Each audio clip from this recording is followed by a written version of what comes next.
Well, good morning. I don't know. I couldn't get this on the other channel, so hopefully this will get to people. I'm not the IT expert, but hopefully you'll get this. But anyway, um, last week we looked at creating a relationship vision. If your relationship worked out ideally, just the way you want it, what would it look like? And then to commit to working on that, maybe one thing at a time, but to get to where you really want to go, to move towards your vision. And my suggestion or my thought, thinking about that, is that the fastest way forward, I believe, is to pay attention to the space between. I think typically we think of a relationship as you and you, two people, but my challenge is to maybe think of your relationship as the two of you plus the space between you, because it's a real energy field, isn't it? And you can tell when there's tension in that energy field. It's either tense or it's not tense. There's sort of no middle ground. And what quantum theory tells us, and I'm not a big expert on quantum theory, but what they're saying is that this whole big universe of ours is basically just energy, but it's all connection, it's all in relationship.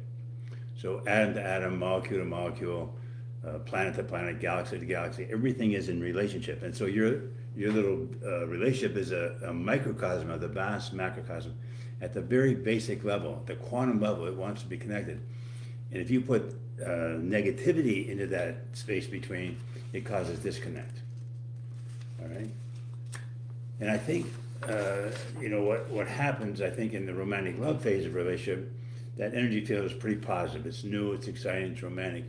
And then I think what happens. I think it's small things. Just a little criticism here. Get angry. Walk away. Roll your eyes. Whatever. And all of a sudden that energy field, that space between, becomes more negative. It becomes too negative.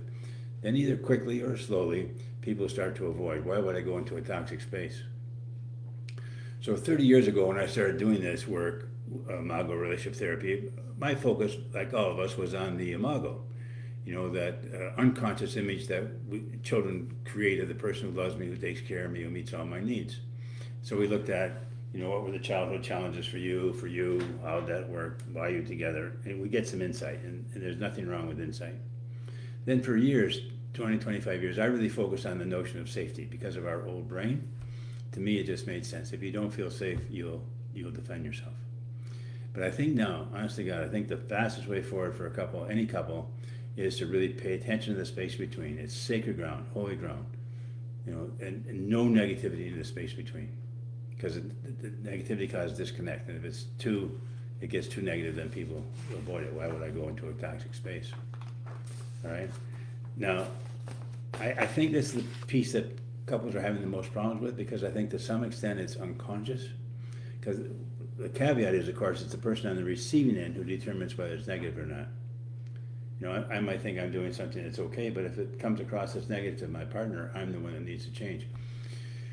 So that's what I'll talk about next week. Is the challenge is, how do you let your partner know that something doesn't work without getting their back up even more or getting more defensive. So we'll talk about that next week, but hopefully this will go through. I put stuff out into cyberspace and who knows what happens. But anyway, have a great week. We'll see you next week.